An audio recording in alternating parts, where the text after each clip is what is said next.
Je vous parle aujourd'hui en conclusion des 7 lois de la nature. J'en parle tout le temps pour que vous compreniez que pour le négro-africain, c'est ça Dieu. C'est dans la nature. La première loi, c'est la loi du mental.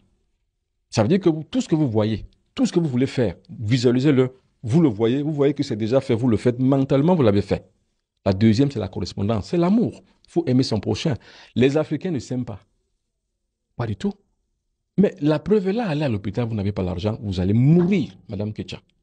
C'est les Africains qui vous regarderont mourir. C'est pas l'amour, ça. Donc la deuxième loi de la correspondance, les Africains ne l'observent pas. Ni la première d'ailleurs. Les Africains attendent toujours qu'il y ait un Dieu qui est au ciel qui va les aider. Ils n'observent aucune loi de la nature. C'est pour ça qu'ils sont ce qu'ils sont. La troisième loi, c'est la vibration. C'est la loi de l'intelligence. C'est-à-dire que vous êtes à distance, je vous parle. C'est la télépathie, c'est la téléphonie qui vient de là. C'est la troisième loi de la vibration. Vous vibrez au même diapason avec les autres. C'est ce que les Juifs font. Ils vibrent tous au même diapason. Parce qu'ils ont compris la nécessité de cette loi. Et c'est pour ça que attaquez-vous à un seul juif. C'est toute la meute et la cohorte juive qui va se ruer vers vous. Les abeilles ont aussi la même politique. Les juifs l'ont, les occidentaux l'ont à travers leur OTAN. Vous essayez d'attaquer seulement un seul pays occidental, l'OTAN va se mettre en ordre de bataille pour vous attaquer. C'est comme ça que les autres peuples font. Mais les Africains attendent assis en contemplation vis-à-vis d'un Dieu distant et lointain, qui ne les écoute même pas. Il faut donc en sortir, c'est ce que je dis. La quatrième loi, comme je viens de le dire, c'est la dualité. Tout ce que vous faites, Madame Ketcha, il y a un pour, il y a un contre. Vérifiez toujours ce qui est positif et ce qui est négatif. Et en cela, donc, vous allez réussir. La cinquième loi, c'est la loi du temps. Gbagbo a dit, le temps, c'est l'autre nom de Dieu. Dieu, c'est le temps. Chaque chose est faite selon son temps, à son moment, à son niveau et chaque chose.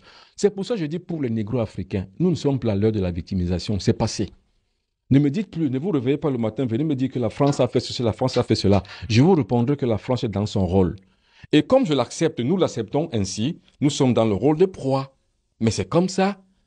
Or, la proie qui se nerve et qui émotivement dénonce et se victimise, messieurs, est une véritable proie éternelle. Et c'est ça les Africains. Et c'est pour ça que je dénonce ça. Je dis que non, il ne faut pas dire aux Africains chaque fois qu'ils sont des victimes.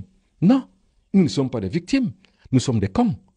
Maintenant, quand vous dites à l'Africain que si cela vous arrive, c'est parce que vous êtes un imbécile, un idiot, un con, un vaurien et un sous-être humain, c'est pour lui permettre de changer. Et quand je dis changer, ça ne veut pas dire qu'on dit que j'ai changé, non. Ce sont des états de conscience supérieurs. Il faut y accéder. C'est ce que les autres peuples ont fait, c'est ce que les Juifs ont fait, c'est ce que les Chinois, les Asiatiques ont fait. Nous, on doit le faire. Nous, on le fait parce que moi, je le fais avec ceux qui viennent à mes séminaires et avec ceux qui participent avec moi à l'éclosion d'une nouvelle conscience spirituelle à travers Astra, qui est la plateforme de résistance et de transformation. Et la cinquième loi, c'est le temps. La sixième loi, c'est le genre. Il faut savoir intégrer la femme et l'homme. Voilà ce que les religions négro-africaines font. Ils excluent les femmes. Mais c'est idiot.